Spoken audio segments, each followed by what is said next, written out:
Good day, everybody, and welcome to this British Council webinar on how to write a UK personal statement. Thanks so much for giving your time to join with us today. I know you're all over the world, so I'm not even going to start guessing what time it is for you at the moment. I'm speaking to you from London, so it's 2 p.m. here.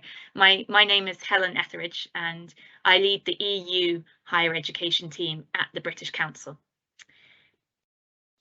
So moving through to the next slide, in this session, we're going to share tips with you on how to write a good personal statement as part of your UK university application process. And we're really lucky to be joined today by Alexander Hamblin from UCAS. So for those of you who aren't aware, and I'm sure we'll hear about it from Alex later, but the UCAS is the University and College Admissions Service here in the UK. And we're also joined by Michaela Cameron, who's representing the UK higher education sector, and Michaela is from the University of Aberdeen. So we're keen for this webinar to be as interactive as possible. So please do share any questions in the Q&A box that you ought to see on your screen, and hopefully we'll have some time at the end to address some of these. I do ask that you keep your questions relevant to today's theme, which is all about personal statements. For other information, on applying to study in the UK, we encourage you to visit the Study UK website. I'm sure some of you will be wondering as well whether we are recording this session and if we're sharing the slides, and the answer is yes, we will be in touch with you in the coming days to share with you the recording and the slides from today. But before I hand over to our speakers today, I'd like to just briefly take you through some of the key reasons that we feel a UK higher education is really something to consider pursuing. And I'm really pleased to see so many of you joining today, meaning that I'm sure you are, and maybe you're even already at the application process. So why study in the UK? Now, the first reason here is maybe an obvious one, but the UK is indeed the home of the English language. And you know, if you do come to study in the UK, it really is the perfect opportunity to master many things, but definitely your English language skills. And I know lots of you on the line will already have very good English, but it's really something quite different to come and study in an academic environment, to be surrounded by people from all over the world and be able to communicate with people from all over the world. And that will really put you in great stead when it comes to applying for jobs and potentially working with international colleagues in the future. The next thing I wanted to mention is that the UK is a very tolerant country where all ways of life are respected. And I think one of the reasons that international students say that they feel at home here and that they choose to study here is especially because the UK is so diverse, and particularly our universities are so diverse as well.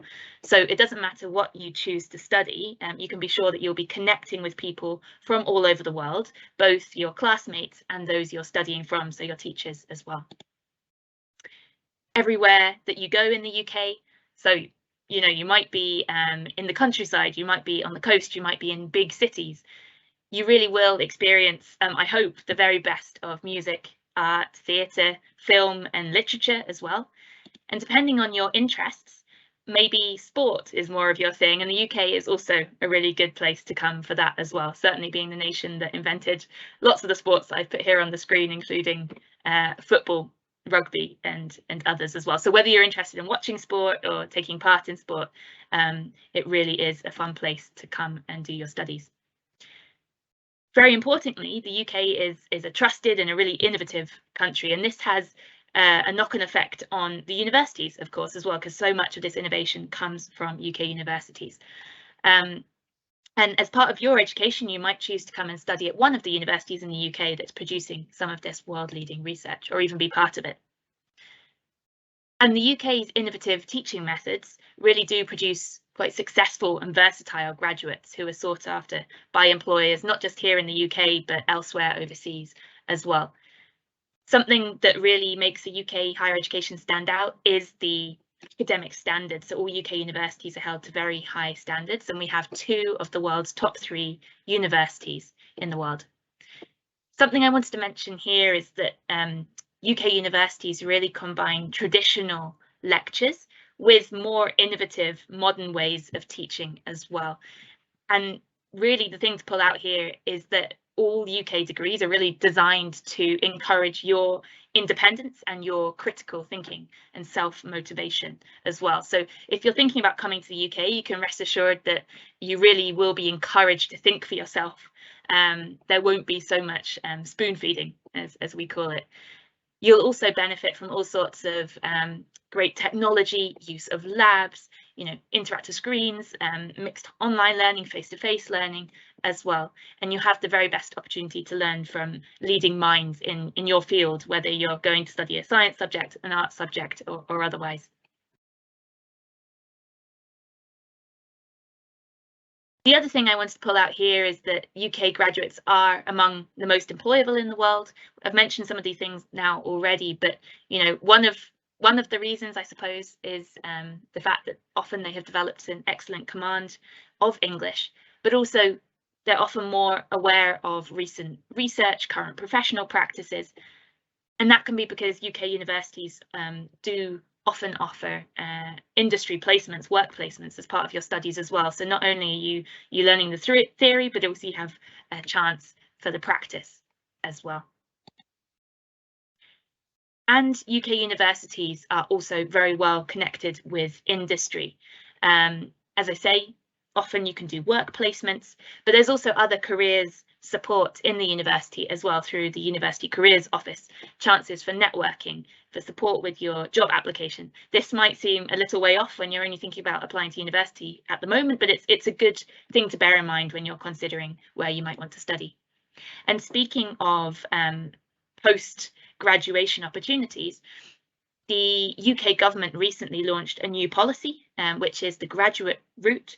And this graduate route means that international students can apply to stay in the UK for up to 2 years after they finish their degree, or if you do a PhD, you can stay for up to 3 years. And it's an exciting opportunity because it means that you can hopefully take the next steps into employment here in the UK, or make you stand out more later on when you can show that not only you studied in another country, but also had some work experience there as well. An important thing to note here is that the route is unsponsored. What does that mean? It means that you don't have to have found a suitable job in order to apply. But once you have found a suitable job, you may be able to switch to a skilled work visa and remain in the UK even longer. Now, I promised only a few more slides from me, and then I'll pass to our colleagues.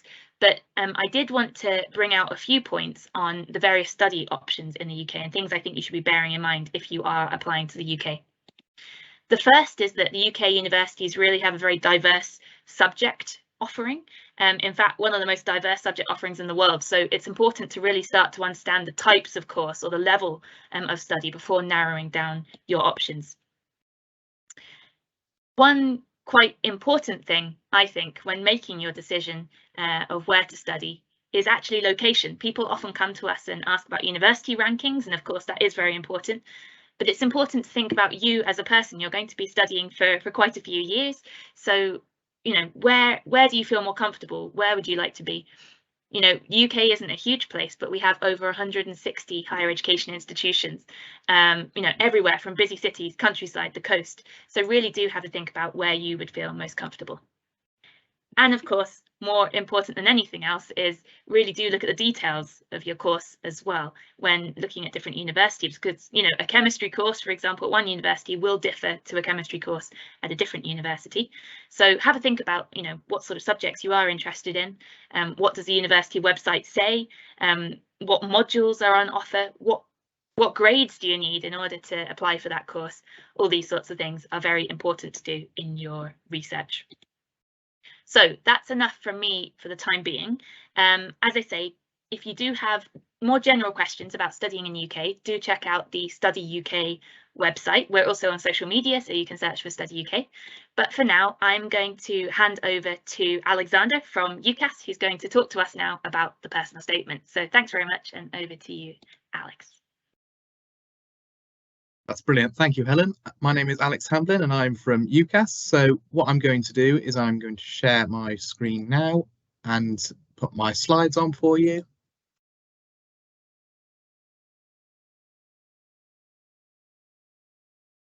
So do let me know if that has worked, and hopefully you should be able to see my first slide there. I think it's just coming. we can see you for the time being, Alex.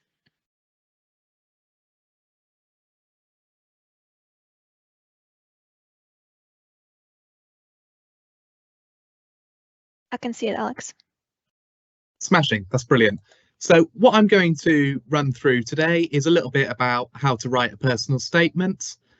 And as we said at the start, if there are any questions, please do pop them in the chat or save them for the Q&A a little bit later on.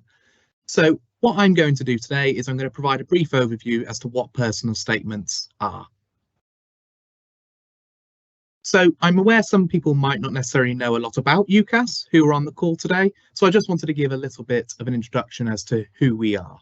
So here at UCAS, we are an independent non-profit charity and we are the centralised place for undergraduate admissions here in the UK. We process over 500,000 applications each year, and that's including over 130,000 for international students exclusively. Recently at UCAS, we have launched Myriad by UCAS, which is a one-stop shop for international postgraduate students, but also has a lot of helpful advice and tips around jobs and accommodation within the UK. When I'm talking to students, I'm often asked about what makes UCAS stand out as to other admissions processes. And the main things that come to mind for me is here at UCAS, we are impartial. We provide a lot of information to students and a lot of guidance in terms of helping students make the right choices for them. Really, at UCAS, students are at the heart of what we do, and through the guidance that we put out on our website and our social media channels, we do like to really empower students to make the best choices when studying in the UK for them. So a number one question many students have to ask initially is, well, what is a personal statement? A personal statement is the one place in your application that you have full control over. So this is where you are able to make yourself stand out with your unique talents and experiences and really talk about your passions, whether that be outside of the classroom in perhaps a volunteering role or in an extracurricular activity or sports team, as well as inputting information that you've learned during your studies and on your courses. What we say to students is a couple of the top questions to ask when writing your personal statement. The number one being, why have you chosen the course that you're applying to? And also what excites you about that course. It's important to think about the current studying you've done and how that might be relevant to the course you're applying to. It's important to mention any of the work experience or volunteering or internships you might have done that might be relevant to somebody reading your personal statement. And also think about the life experiences that you've had and the achievements, skills and ambitions that you have reached outside the classroom that might make you the best fit for that university you are applying to. So another big question that many students ask is, well, I've written this personal statement, now who is going to be reading it? Traditionally, this is an academic or tutor at the university, specifically linked to the subject area you're applying to.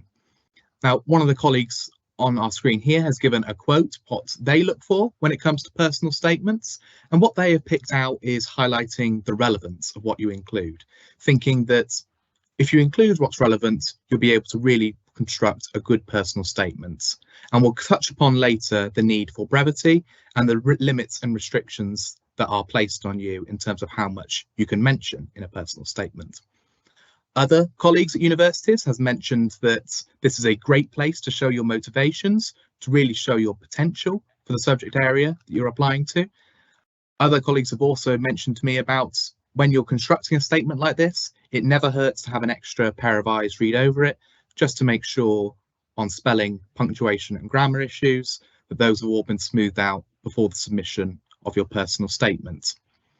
And a final point that I think is quite relevant in terms of when reading your personal statement is this is a document that is very unique to you. It's very unique to the courses that you're studying, as well as unique to your life experiences and what you have already achieved. So this is an opportunity to really make this personal statement both memorable and unique to an admissions tutor who is reading your statement for the first time.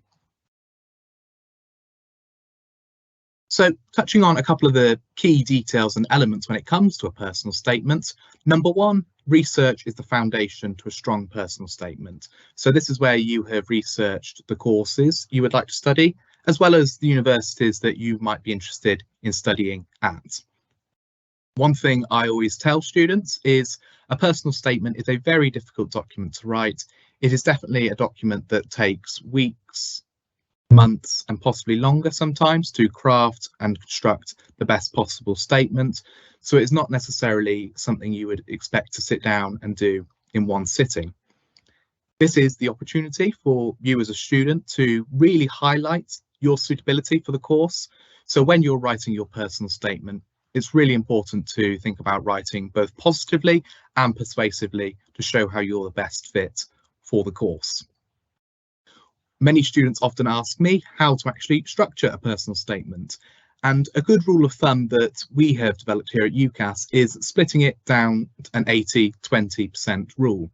So when you're constructing the personal statement, think about focusing 80% of the document on your academic achievements. So these are the qualifications you've already gained and the skills you've learnt in the classroom.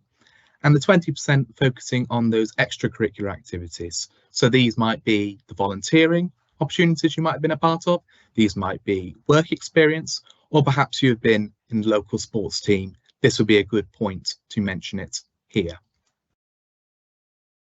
One thing it is important to remember when constructing a personal statement is having that clear structure in mind, having that clear layout so that when you sit down to write it, you know you haven't missed anything crucial that you might want to include. But equally, in saying that, I think there's a very important point we have here that there is no such thing as the perfect personal statement. It can be a document and will be a document that you draft, redraft and proofread and getting it to the best as possible. But I know some students do think it needs to be the perfect statement, but more often than not, sometimes after redraft and redraft, making sure it's the best as possible, that is often the best place to get the statement to. So just touching on to a couple more of the ways to construct your personal statement. I mentioned before regarding some of the limits that are placed on you as a student when you're writing it. So when constructing your personal statement, you are limited to 4,000 characters or 47 lines. Now this is whichever you reach first. When you are writing your personal statement, you are writing one statement that will go to all of your universities that you are applying to. So say if you are applying for 5 universities, the personal statement you write will go to all 5. So in this instance, this is where we would recommend not mentioning an institution by name in the personal statement, just to make sure that what the document you've created is relevant to all the universities that you are applying to. What we would also like to sort of signpost is the resources that we have here on ucas.com. For those of you who have not signed up with the UCAS Hub, we have a variety of resources on there that give you a little selection of helpful tips to be able to construct your personal statement and really help you in terms of putting pen to paper and really creating the best personal statement you can do. So moving on to the personal statement builder within the UCAS Hub. This is a specially designed system that really helps you to think about what you would like to include, to structure your layout, and also keeps an eye on that 4,000 character, 47 line limit that I mentioned earlier. So the personal statement builder, as you can see on our screen here, is broken down into key sections. The first key section, we will be looking at why you're applying for the course. So really writing about the subject area that you're passionate about and that you're interested in studying further. The second section at the Hub will focus on your current skills and achievements. So this would be where you can really showcase what you have currently done, either inside the classroom through your academic achievements and also those extracurricular activity milestones you might have achieved. And the third part we've got on our personal statement builder really does think about the work experience you look to gain and your future career plans. So this is where you can think about where you would like to go post your qualification. Again, whilst it might seem a long way away, it's really good to start thinking about how the qualification that you study will be able to take you further into the directional career path you are interested in.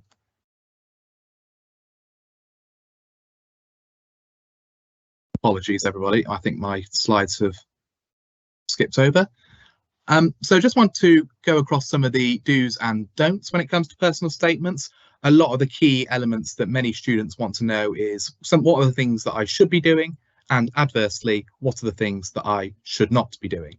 So broken down into a couple of the do's that we would recommend when writing your personal statement. This is where we would say you should talk about why you're a good candidate. So this is where you should really sell yourself to the universities that you're applying to and really show what you can bring to the role. Number two would be really be enthusiastic. When I mentioned earlier about writing persuasively, really show that you are really keen to get involved in this course.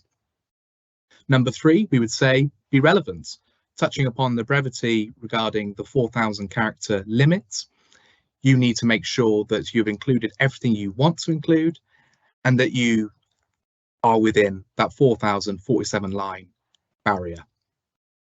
And again, the fourth do we would say is be very clear. It is important to make sure that you're really showcasing everything you can do from the academic side as well as the extracurricular backgrounds that you have.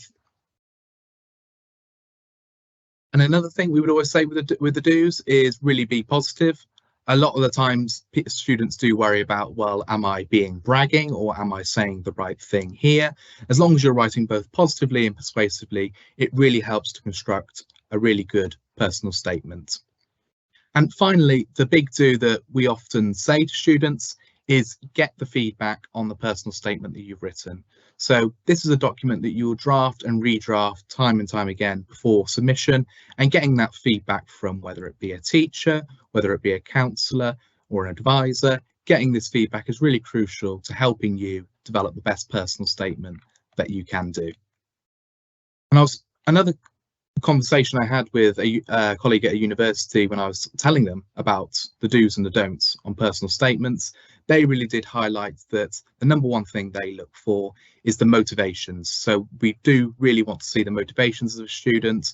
We would rather see perhaps the motivations of a student rather than a quote that might not necessarily be from the student themselves. Now, moving on to some of the don'ts and some of the things to try and avoid when constructing your personal statement is the number one, avoid being modest. This is where you want to showcase your passions and really show what excites you about the course you're applying to. Equally, we would also advise not to exaggerate.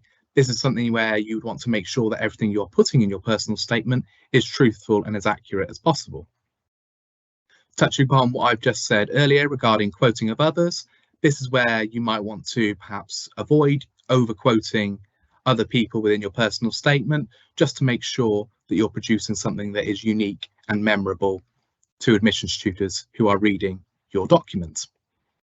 Another thing I always say to students is to try and avoid leaving it late. This way you'll be able to give yourself plenty of time to read it over, redraft and try and remove any spelling, punctuation or grammar errors that might have occurred within a document. Next, we would advise students not to copy and paste. This is something that we have here at UCAS in a copy catch detector, where if you have a 30% similarity in your personal statement, it is something that is flagged. And again, with the personal statement being quite a unique and personal document, it is good to have that really authentic voice when you're constructing it. And finally, moving on to the last don't we have here, I always say to students, don't worry.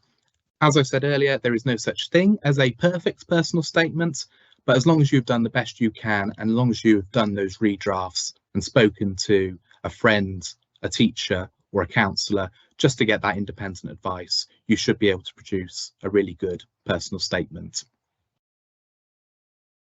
So just to bring my section to a close here with a couple of final summary points.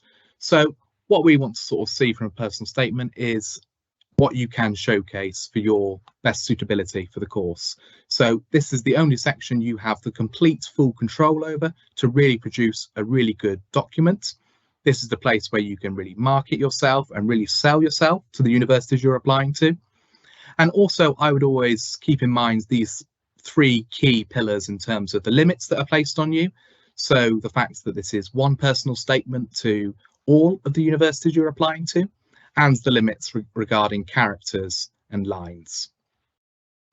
Now, finally, before I move on to the end of my section here, I'd like to end with a quote from a former student when I asked them about what they wish they would have known when writing a personal statement.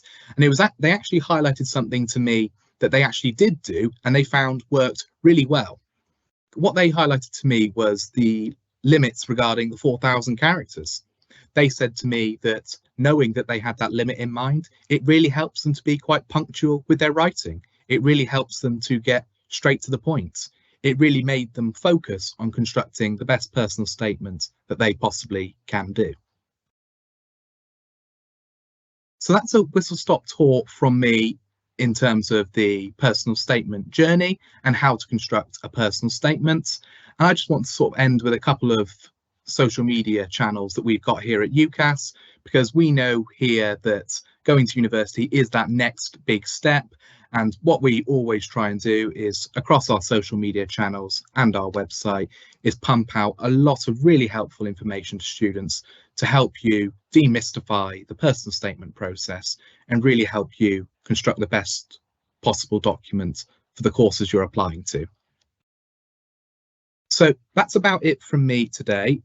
So I'll hand you back to Helen at the British Council, but if you do have any questions, please do pop them in the chat or raise them in the Q&A later. Helen, I will hand back to you. Thanks, Alex. Thanks, Alex. That was really good advice there. I think we've answered a lot of people's questions already. Great to hear from UCAS. And we're now going to have the other side of the picture from Michaela now, from a UK university, from the University of Aberdeen, to see what is it that the universities themselves are looking for. So over to you, Michaela. Thank you.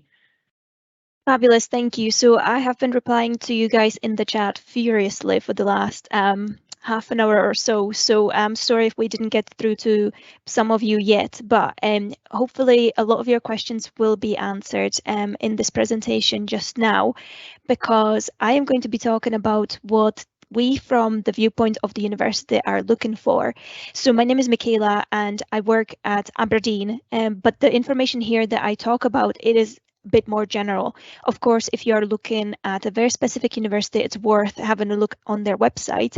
But in general, universities want to see your personal statement because they want to see your interest and your knowledge of that subject. We want to see that you actually have done some research, and that you also do have the ability to, be a good student. You've got the skills to balance your time. You've got the skills to also balance your workload and your personal life as well.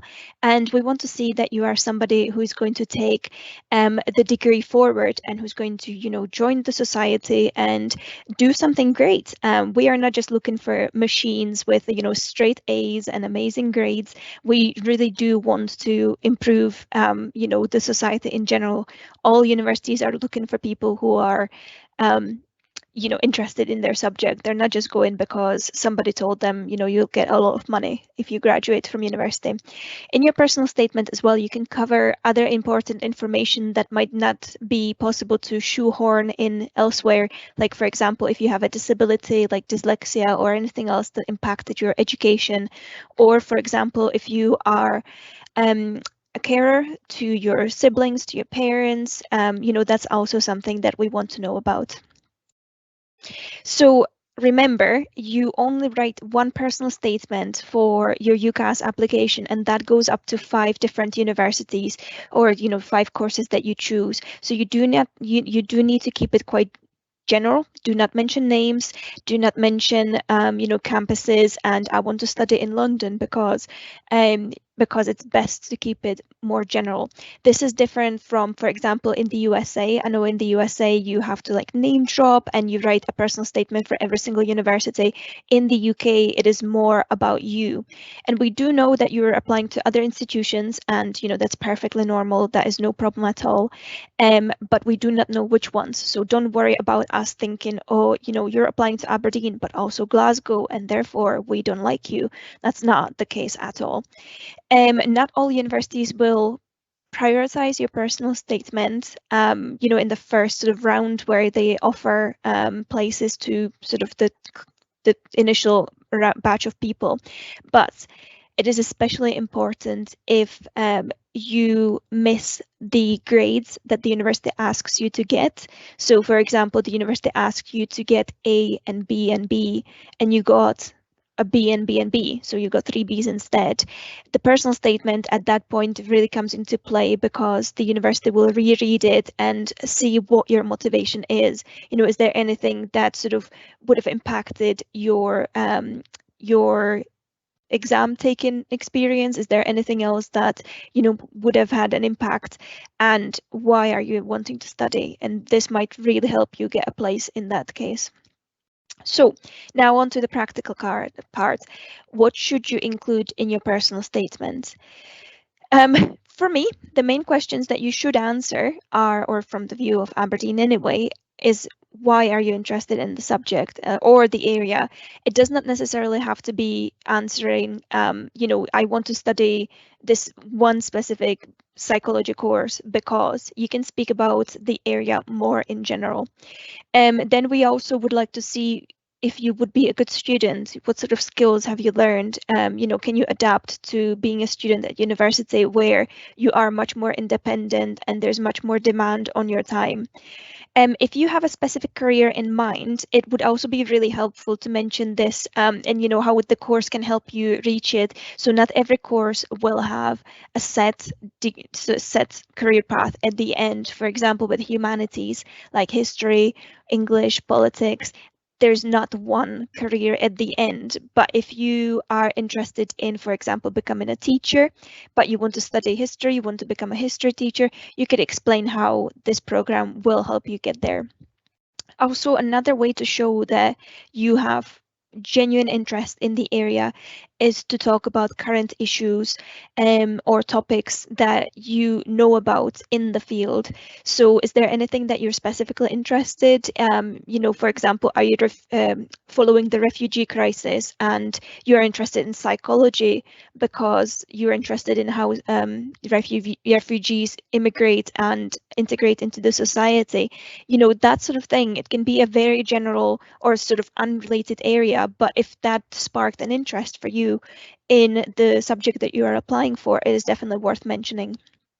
Remember, as Alex said, you only have 4,000 characters, which might sound like a lot. You might not be able to imagine what it looks like. So here is an article from the BBC, which shows you what 4,000 characters actually looks like.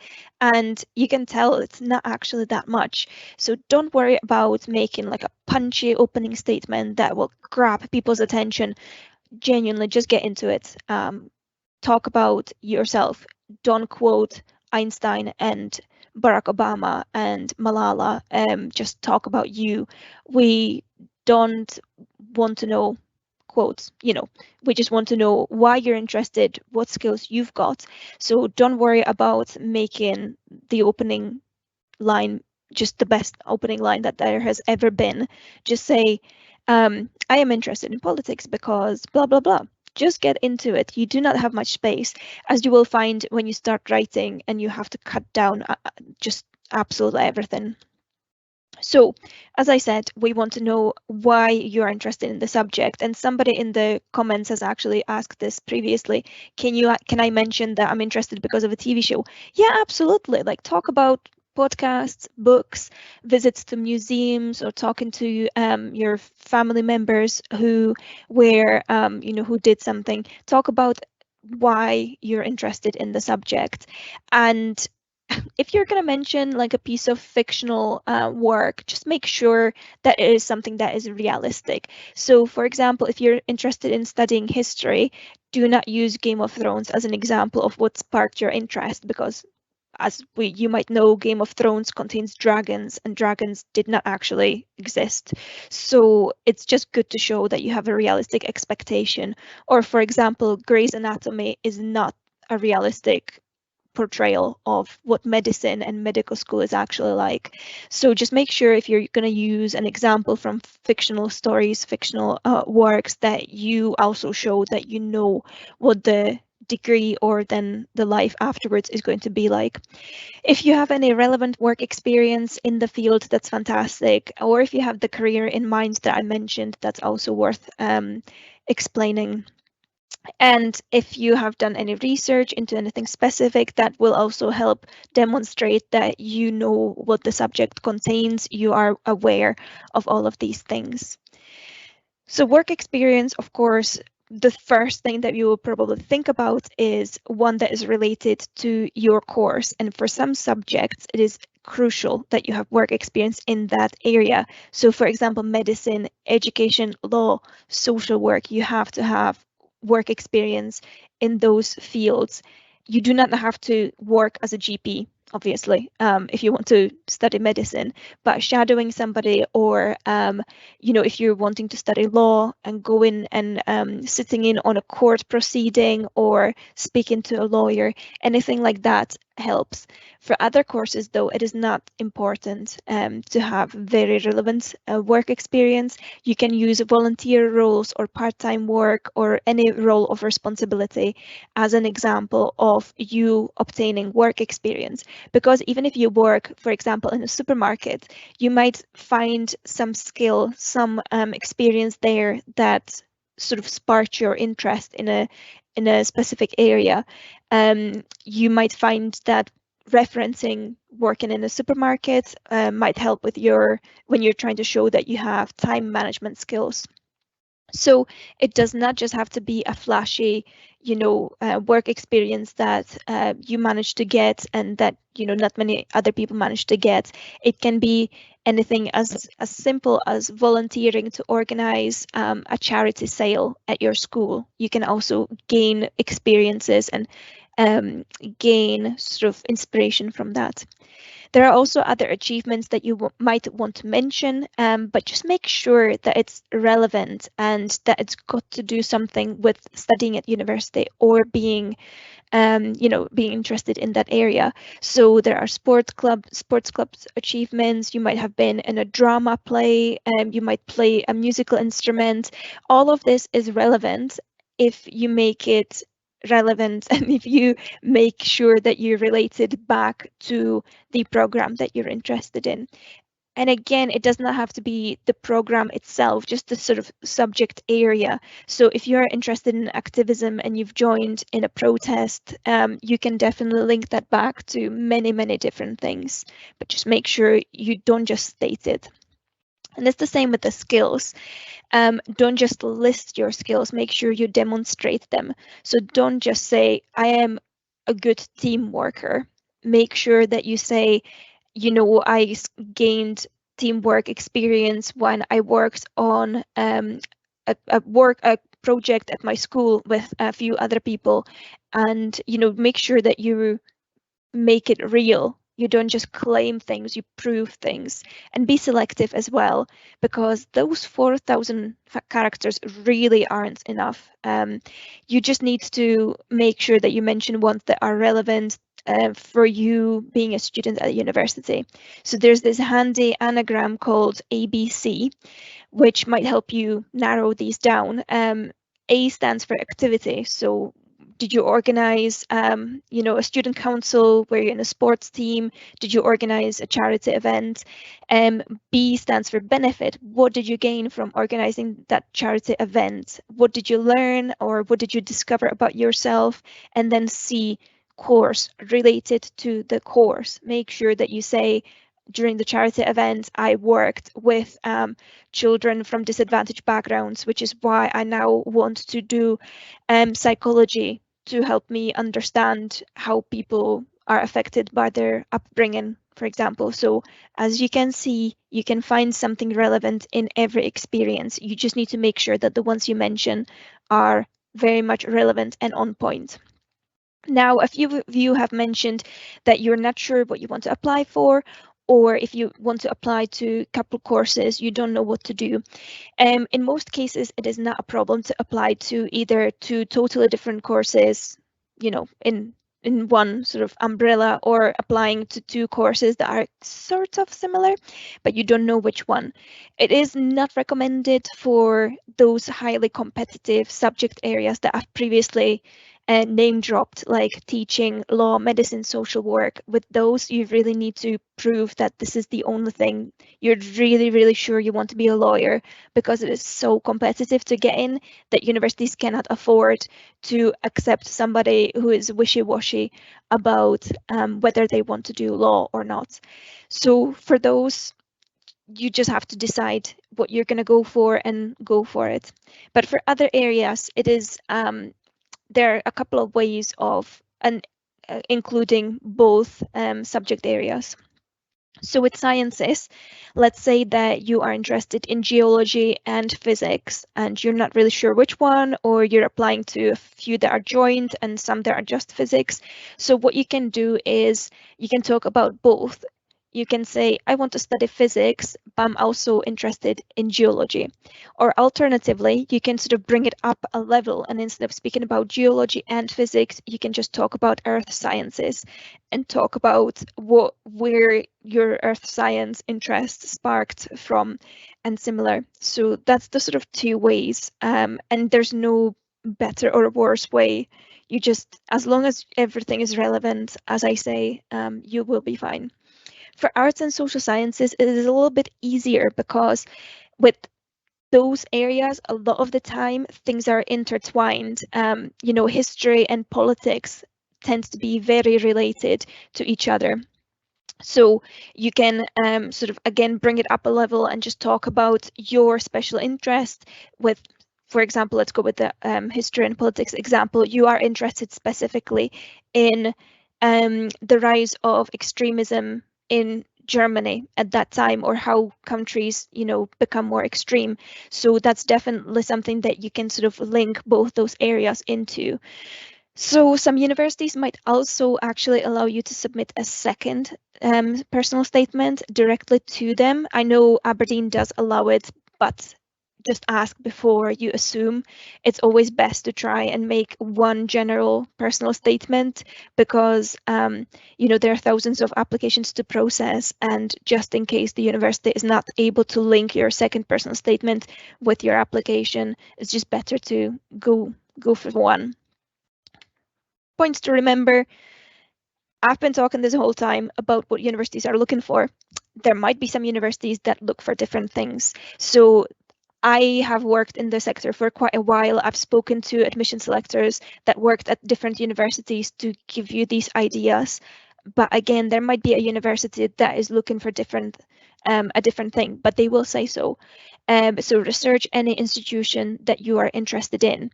Do start early and allow yourself a couple of weeks to do this.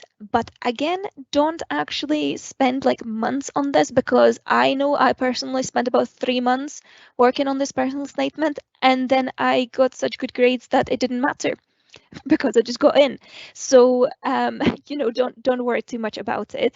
And there's loads of help that is available to you. So careers advisors at your school, if you have some, that's fantastic. Make sure you use them. University websites as well have a lot of guidance, especially if you're interested in applying for Oxbridge or one of the very top universities. They will have guidance online. UCAS is amazeballs, absolutely amazing. They've got so many resources, but also the student room is a forum for students, and they do have loads of amazing information there as well that will help you. I think they also do have like example personal statements and similar. Additionally, I would like to mention podcasts, because there's actually a podcast that I myself host called Ask Aberdeen, and we had an episode on writing your personal statements with one of our admission selectors. So if you're interested in hearing from an admission selector directly, or hear about what life is like as a student, do give it a listen. It's just anywhere where you get podcasts. So finally, I've shoehorned in my email address on this slide in case you have any more specific questions. I know if you are applying for medicine, education, law, you are probably thinking, oh my God, I need to mention so much more stuff. And I would recommend you do more research on how to write personal statements directly to those programs if that's the ones you're thinking about. But this is just a general overview of what personal statements are good for and how to be good at doing personal statements from sort of our side, from Aberdeen's side anyway. My email address is up there if you do have any questions, and if you would like to drop me an email, or if you have a general question, there's also a general email. But anyway, hopefully this has been helpful, and I'll stop sharing so that we can go back into the Q&A situation and answer some of your questions, hopefully live on camera. Thanks so much, Michaela. There was really practical tips there and accompanied Alex's information very well, I thought. So thanks very much to both of you. We do have some time now before the end of the event for your questions, so do continue to put them in the Q&A box, and thanks to everybody who's already been putting their queries in there, and thanks to Michaela and Alex as well for answering some of those. I've picked out some that I think, even if we have answered them briefly in the box, might be useful for us just to re-emphasize now that we have a time to speak on camera. So I hope that's all right with the other speakers.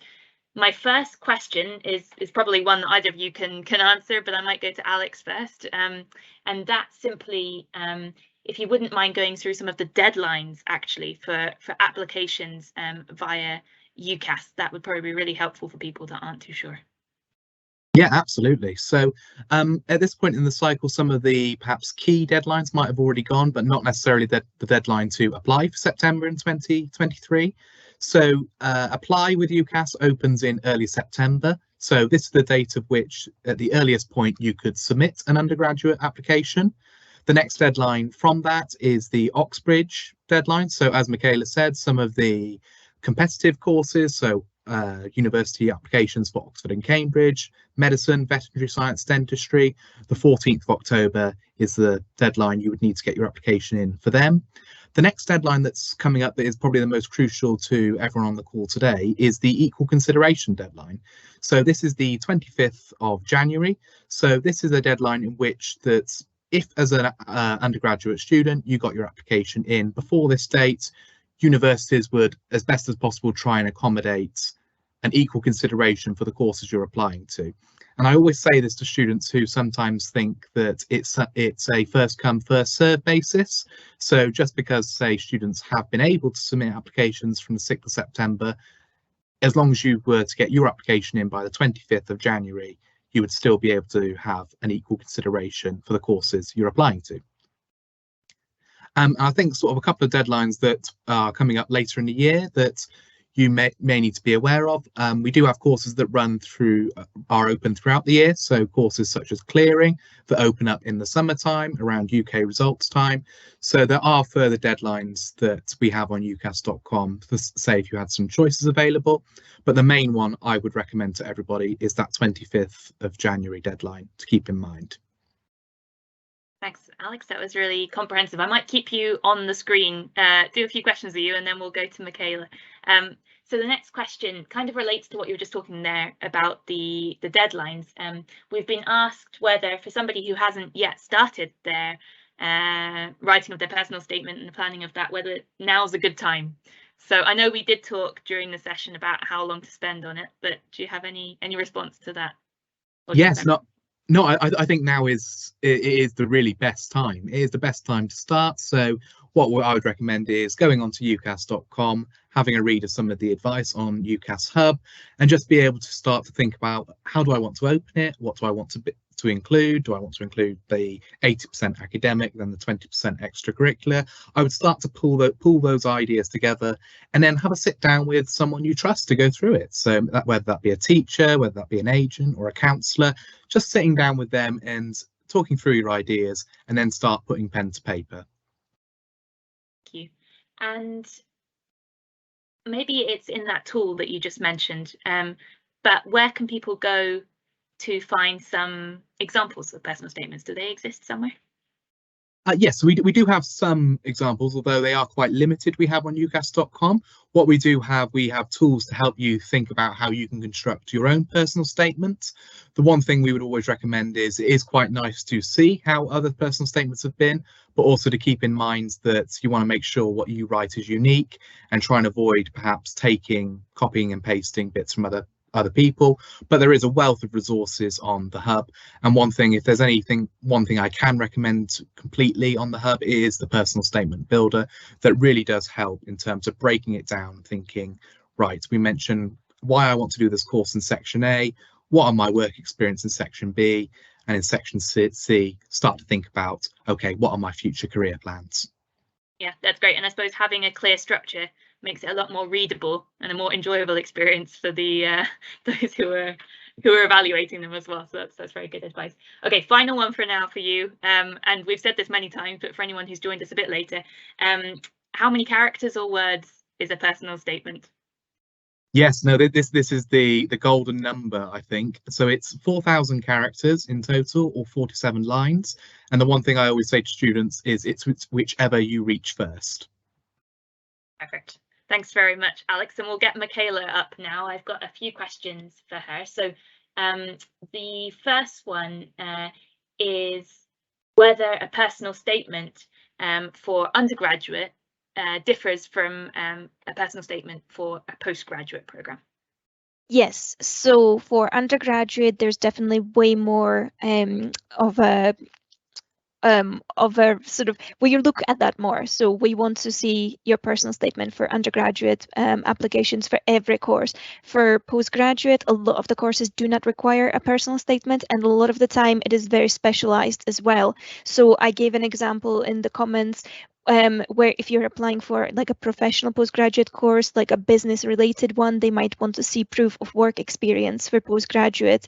If you're applying for a bit more humanities, arts, history related postgraduate, they might just want to know about your interest in the subject area, but they don't really mind work experience. For undergraduates, there's always going to be a personal statement, and obviously you will not have much work experience, and you don't need to know everything about yourself and what you've done in the past. So for undergraduate, I suppose it's a little bit more general and a little bit more about you, while with postgraduate it might be a bit more about your ambitions.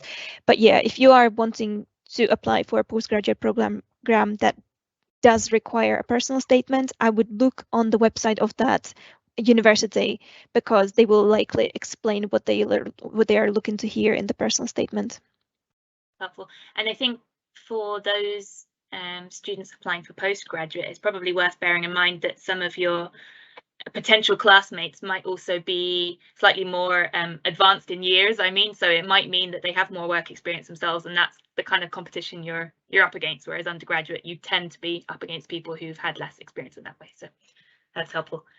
The other one I think you probably touched on actually in the Q&A box, but worth going over it. So somebody's asked, what if you don't have work experience or hobbies in the area that you want to study? And I know you did pull out a few points in that, Michaela, but it might just be worth re-emphasizing a couple of those points. Oh, 100%. And I know this is a huge stress for some people because, for example, we offer archaeology, and not many people will have had the opportunity to do archaeology in high school, or have actually been able to go on a dig somewhere, because it's not really an accessible sort of hobby.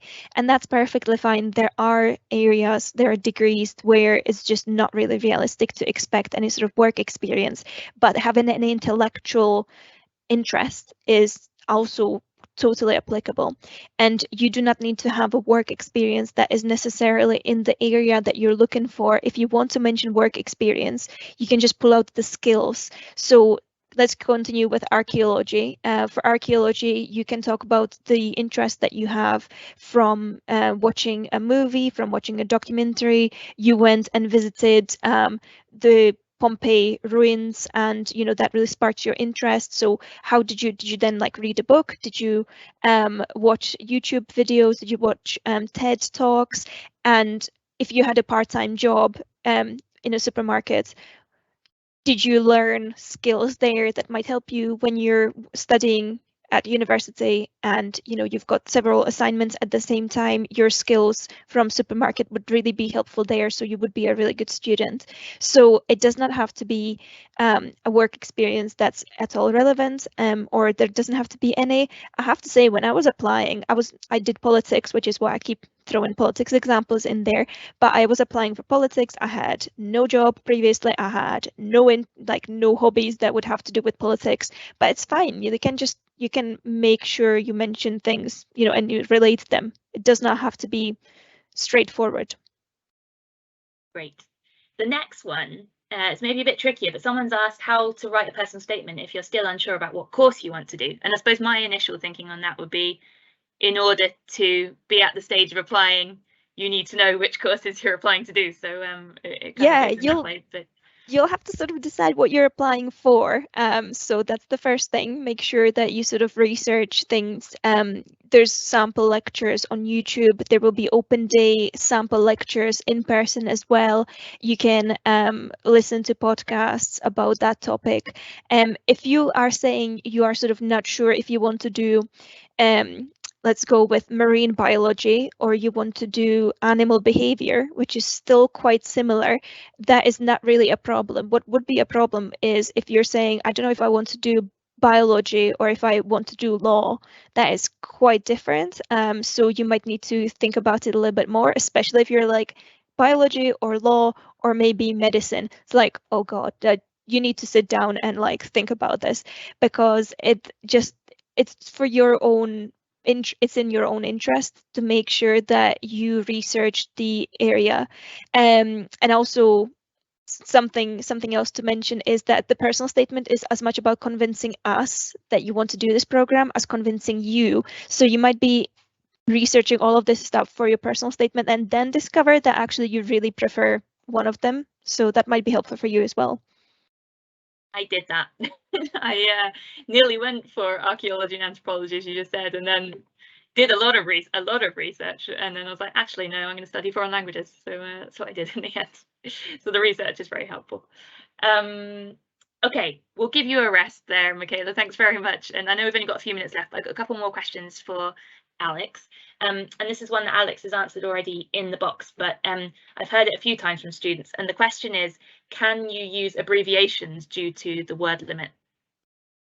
Yeah, absolutely. And I think it's a very sort of astute way of thinking about it. With that limit, you are thinking, how can I slim this down here? How can I chop a different section there? And it's a perfectly brilliant tool to use. The only thing I would advise students to do is to make sure that if you are using an abbreviation, that the organisation, company that you are abbreviating has been mentioned elsewhere in your statement. So I think I used the example in the chat that if you are mentioning the World Health Organization, you can use the abbreviation WHO, providing you have explained earlier in your statement. But yes, a very good tool to use, but with that small caveat to make sure you've explained it first. Yeah, same as any kind of academic writing. No, that's good. Thank you very much. And the next one I think we did cover, but somebody's asked whether applying early to UK universities would give them any advantage. Do they start giving offers before the deadline?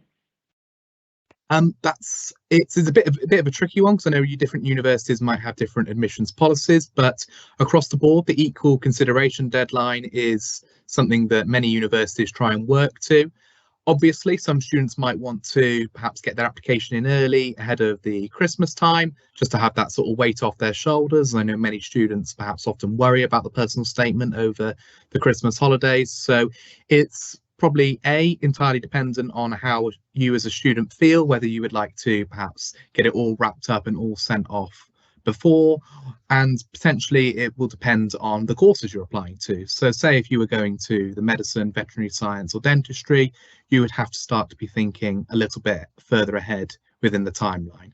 But one thing I would recommend when it comes to the deadline is keeping that equal consideration deadline is always good in mind, but always have your own internal deadline that you're working towards. This is to make sure that when it gets to January, you're not feeling all rushed and you're giving yourself plenty of time. Good advice for all of us, I think, for any project. Okay, we really are running out of time now, so I might just finish with there's a couple of bits of UCAS terminology that have come up through the session, which I hope you might be able to quickly run us through. So one of them is, what is buzzword in UCAS? A couple of people have asked. And the other one is UCAS extras. I don't know if we have time to cover that, but if you wouldn't mind helping with those. Yes, we'll make it a very quick one, a whistle-stop tour. So with buzzwords, that is something your college or school will have. And so when you create your account with UCAS Hub, you'll get a little prompt asking you for what your school's buzzword is. Now, what this means is your application is linked to your school or college, and this is where items such as predicted grades and references can easily be added to your application. If you are an independent applicant, there will be an option to continue without adding a buzzword in as well. And extra, wasn't it? There was the next one. Extras. Yes, extra is an option that's available providing you have used all 5 of your options and you don't currently hold any offers. So I think extra opens, I think, a little bit later in the year. You'll have to forgive me, I'm not too sure on the dates for 2023, but that is an option that does open up a little bit later in the year and allows you to add that extra choice on. Another option that people might want to use, what I briefly mentioned earlier, is clearing. Similar to extra, where you have used all 5 choices and hold no offers, and clearing opens a little bit later in the summer of 2023 as well. Super. And we have hit the hour, so I think we're going to have to sadly close our question and answer session there and close the webinar. But a huge thank you to everybody who's stuck with us until now, who's given up some of their time this morning, afternoon, or evening, depending where you are. It's really good to have so many of you with us and so engaged with your questions. And the biggest thank you goes to Michaela and to Alexander for their brilliant presentations and answering all of our questions. And I'd also like to thank my British Council colleagues as well, Semra and Andrea, who have helped with us with the technical side of all of this.